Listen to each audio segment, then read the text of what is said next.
7. The Aristotelian Thomistic philosophy as the basis of the organic view. The resurrection of metaphysics, the turn of the philosophical mind, dissatisfied with a mere hunt for facts, to the world behind the facts and phenomena, the growth of the anti-positivist currents in Bergsonian vitalism and Driesch's philosophy, in Husserl's phenomenology, in the revival of natural law, and the rise of the institutionalism of Oriou against the positivism of Duguit or Kelsen, and finally the powerful revival of neo-scholasticism and Thomism brought about a great change in the picture. The methods of the natural sciences, however fruitful in their coordinated field, were recognized as insufficient for the full interpretation of social life, as unable to grasp exactly the innermost essence and meaning of social life. The understanding sociology, the Ganzheitspsychology, the vitalistic biology, the philosophy of life of Bergson and Dilthey, and hundreds of concomitant attempts all show the limitation of positivism, however successful its work in experimental psychology, in the accumulation of factual studies, and the like. No wonder that a new, or in truth very old, view of the state, an organic social philosophy, arises. The history of philosophy shows that vitalism in biology is accompanied by an organic view of the state in political and social philosophy. It may show further that the mechanistic view in biology finds its counterpart in a mechanistic social philosophy. The reason for this parallelism seems to be that the rationalistic epistemology, if applied in the biological and social sciences, must become an exact causal method. It easily turns into a mechanistic view because the exact causal method is not apt to grasp the non-rational life powers of love and hatred, of sympathy and antipathy, the emotional, the unreasonable part of life. This part of human life is not wholly coordinated to the measuring, calculating, exploiting, rationalist mind. That which naturally is not calculable, measurable, or useful, such as love, the spirit of sacrifice, obedience even, if not useful. Footnote: Thomas Hobbes explained obedience in a utilitarian way. He had to do so on account of his fundamentally utilitarian philosophy, is declared irrational, therefore unreal. It is metaphysical dream or imaginary reflex of the only reality, that recognized by the exact causal method. It is left to the poets or to the saints, who are supposedly unrealistic dreamers. But this part of life takes revenge. Rejected as incomprehensible and unscientific, it forces itself upon us in the philosophy of life, or in that strange psychoanalysis, which uses the dream as a way to the innermost life of the person, as a philosophy of the unconscious or subconscious or the libido. Let us hope that we will be saved from a political philosophy that has already revealed itself in some predecessors of Hitler and makes the Oedipus complex or homosexual abnormality the foundation of a political philosophy. With the resurgence of this organic philosophy, our problem was put anew. What form of reality has the social community, the state? What is its essence? Is it really a whole, distinguished from the sum or any mere summation of those physical beings that form it? If so, what are the fundamental relations of the whole and the members? What is the objective end of the whole, and how does it relate to the ends of the parts?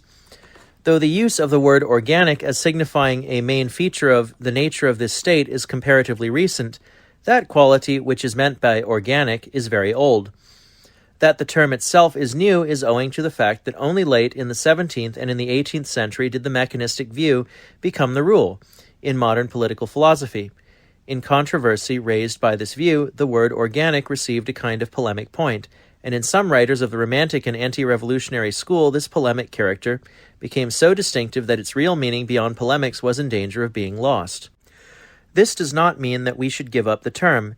Its use is sanctioned by most eminent Catholic theologians and philosophers. To mention only a few: Joseph Mausbach, Peter Tischleder, Delot, Wilhelm Schwerz, Theodor Meyer.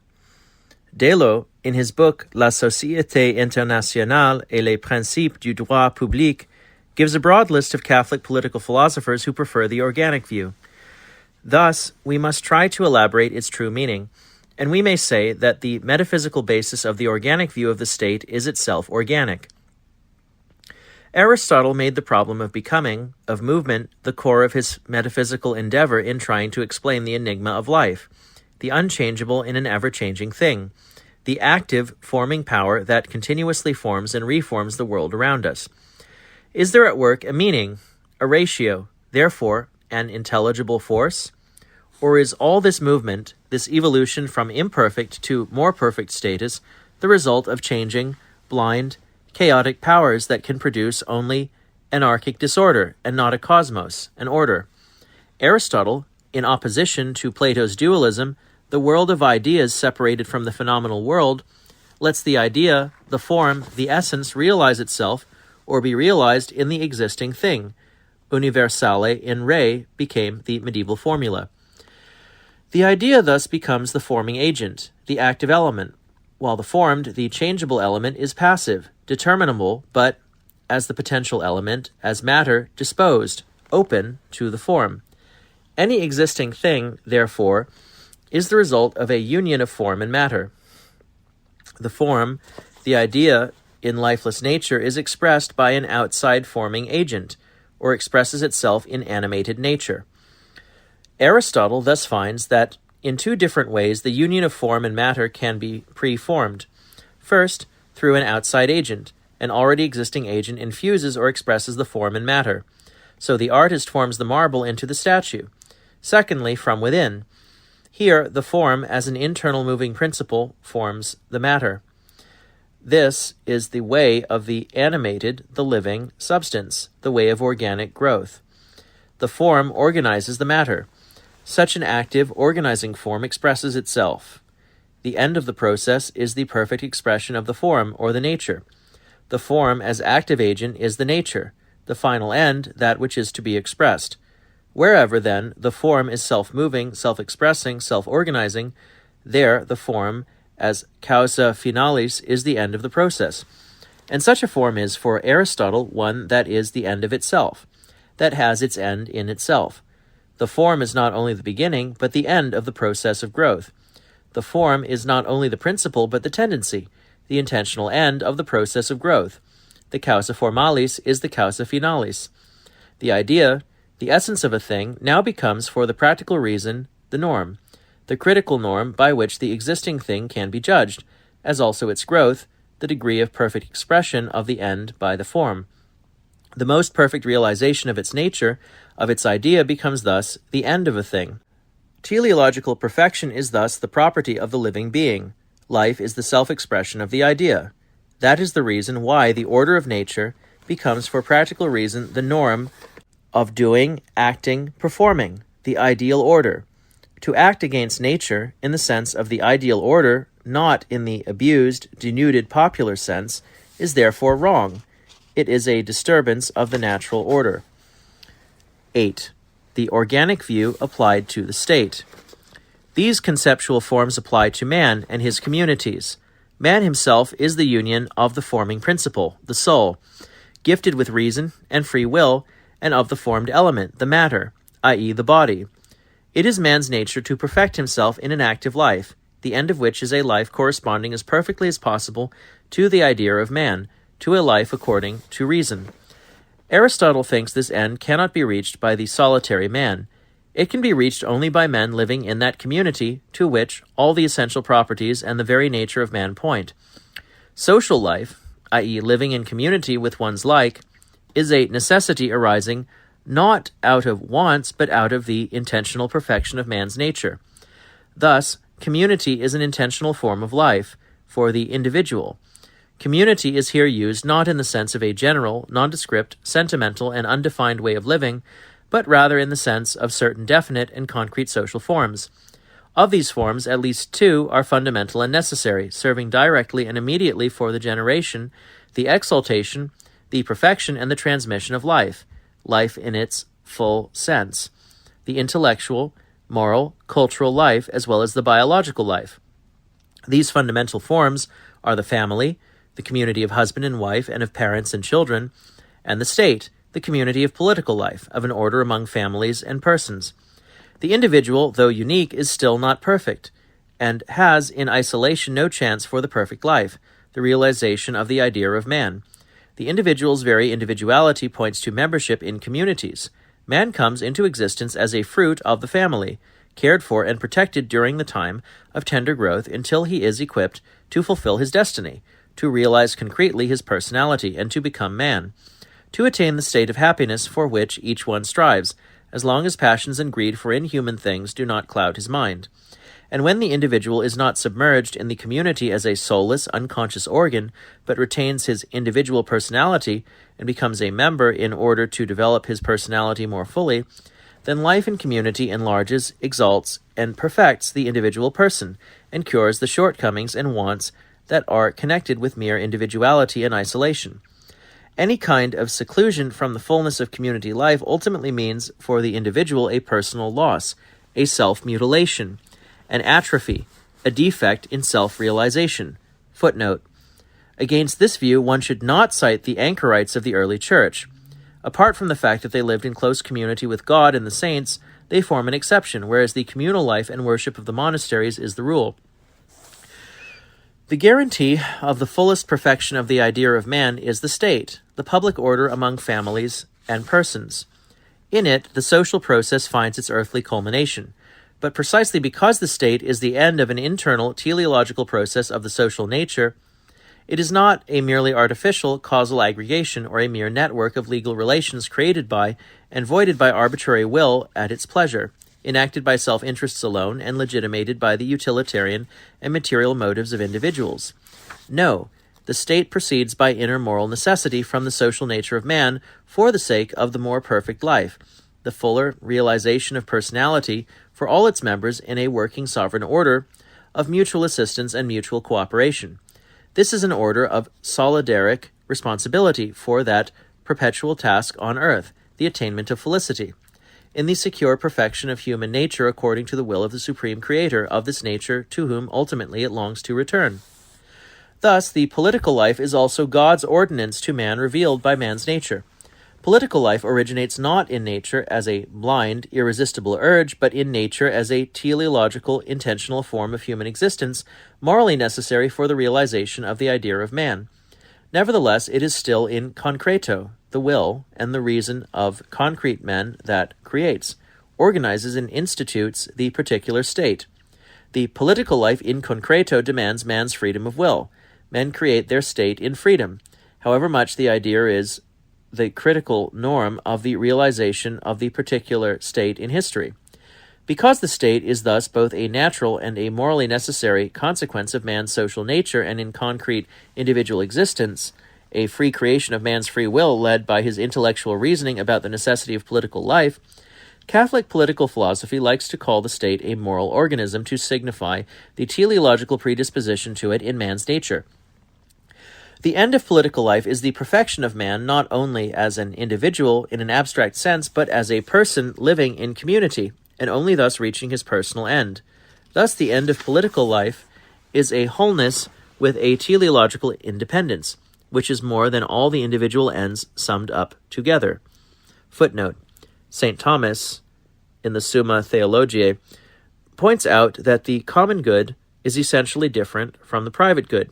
Similarly, in discussing commutative and distributive justice, again in the Summa Theologiae.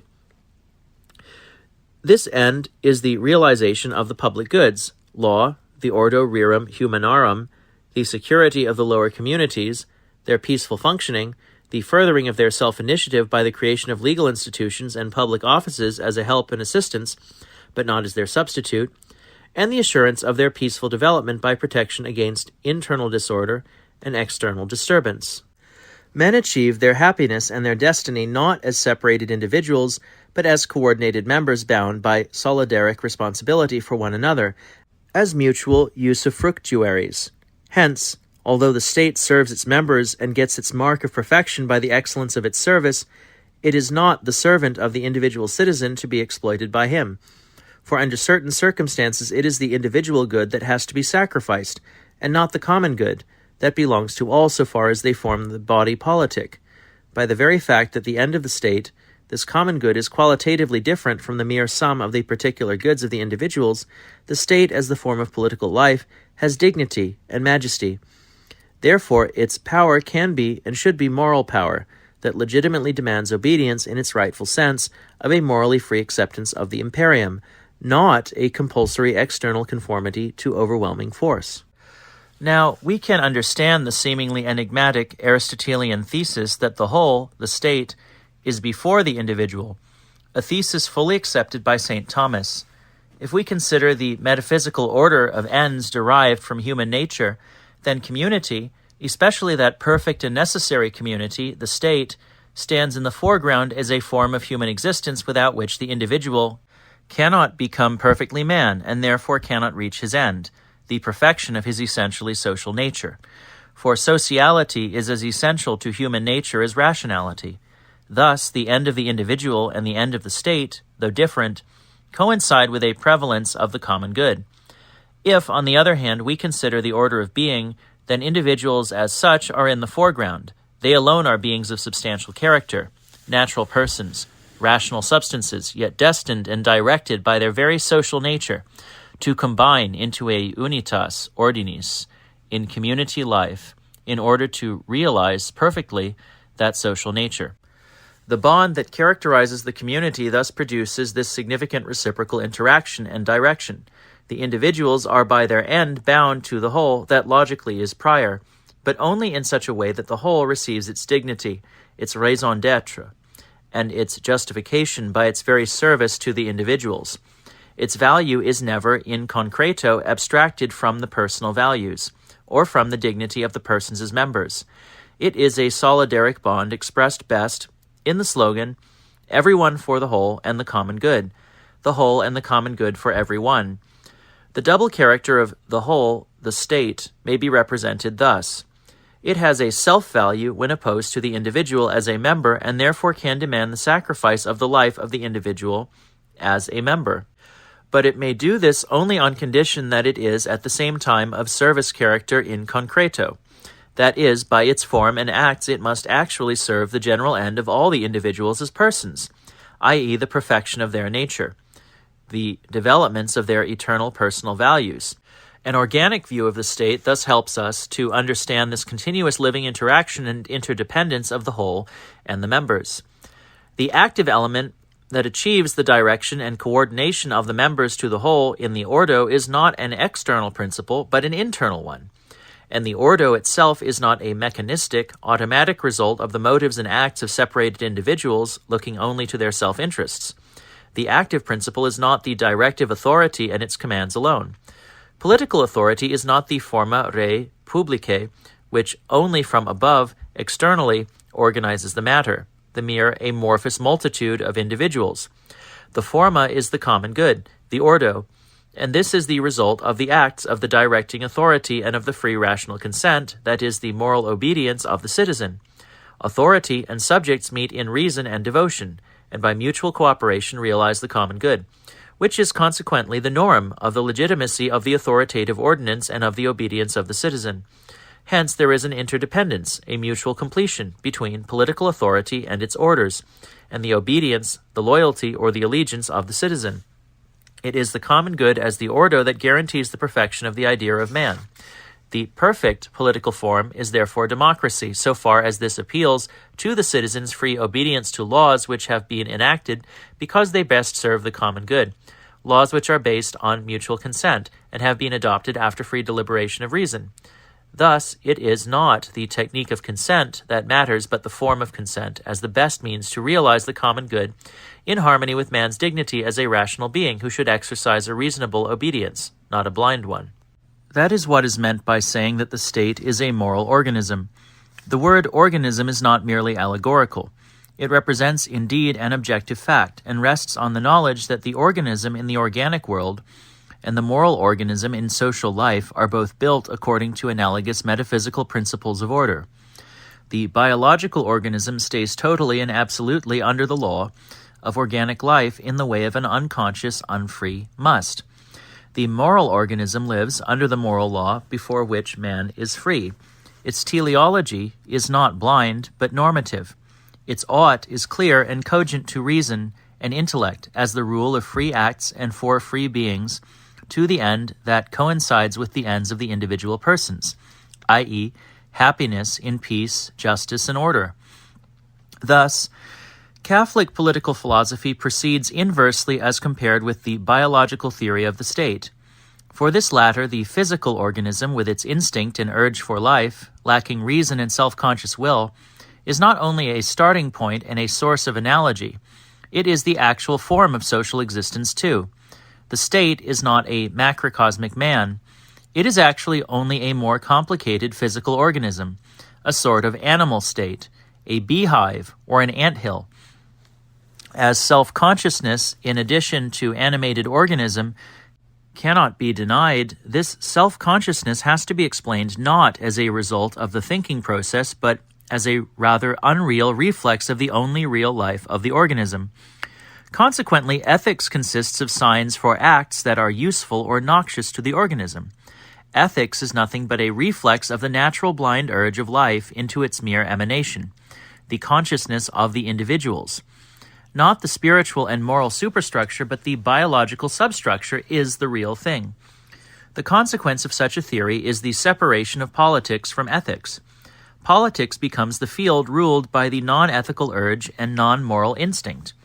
This urge, or better, its volume and force, is the only reality, the might of the strongest. Right is merely the sign of the stronger life urge. Catholic political philosophy thinks quite differently. It knows that to a deeper intellectual insight, the laws that govern the physical organism and the moral laws for free rational beings are not contradictory, but correspond to each other in their basic teleology. But it regards as the ultimate cause of this correspondence that general world law, according to which the order of the world is established and continuously preserved or re-established by the blind must, in the life of creatures without reason, and as a free ought to, in rational creatures. For Christian philosophy, the entire cosmos is a well-ordered whole, a real cosmos from the highest to the lowest forms of created being. The higher stage of being contains what the lower contains normatively and causally, and what is contained in the lower intentionally points to the higher. The organic view is, therefore, not a mere working hypothesis without a true basis in reality. It may be formulated thus. We can, of course, not reach an inner teleological understanding of the state, because that transcends our cognitive faculty.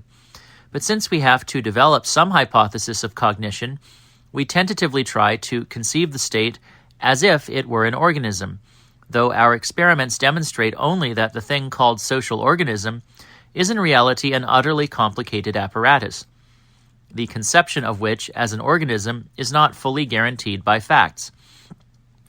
Any exact empirical method applying the technique of natural sciences must fail in trying to understand the mysterious hidden life of human communities. For we are, of course, unable by geometrical method to grasp these powers of love and devotion and that spirit of sacrifice and unselfish service for others, which are so opposed to calculable self-interest. Yet the human communities live by the power of these social virtues, and if selfishness extinguishes these virtues, the human community dies. The principle of self-interest may give a sufficient explanation of the mechanistic laws which Ricardo sought in a competitive conglomeration of individuals aggregated in an exchange market. But that is all it can explain. And even here it is insufficient, because the presupposed homo economicus does not always behave even in the market as a dispassionate, reasonable individual. And further, self-interest as the only motive of social intercourse does not afford a full understanding of what it has to explain. The actual cooperation and mutual help, the unselfish devotion to the common good, the community-forming powers. Moreover, self-interest is separative, that invisible hand which the mechanistic theory presupposes in order to explain the coherence of the community is evidently an even greater riddle than anything else. According to the organic view, law is neither the sign of the power of the stronger nor a device by which a balance is achieved between liberties of one individual and the self-interests of the others in the political order without arbitrary interference by authorities. In the organic view, law is that part of the general social order which is considered necessary for the existence and preservation of the community and of the individual members, its necessity being judged by its service to the end of man. Law is the order in which and by which the faculties, the external acts of the individuals, and their natural or free associations in groups recognized by the law, but not created by it, are directed toward the common good. Thus, the order of law, the state, surrounds the individual persons and their groups and forms of social life, giving them protection in their existence and furthering their full and perfect functioning for the greatest good of each of them and of all together. For the state does not create the persons or their social forms. Either these grow naturally out of the social nature of man, or they are produced by the initiative of free persons for the more perfect realization of their ends and purposes. Law is not a mere mechanism, nor is it such an order that its property would be compulsion, as the mechanistic view must conclude. Law rests far more on moral free acceptance and consent, on reason and confidence, than on actual compulsion and menace. And it rests on these moral virtues so strongly that they are the very soul of law, so that law becomes mere compulsion in the same ratio as this soul vanishes.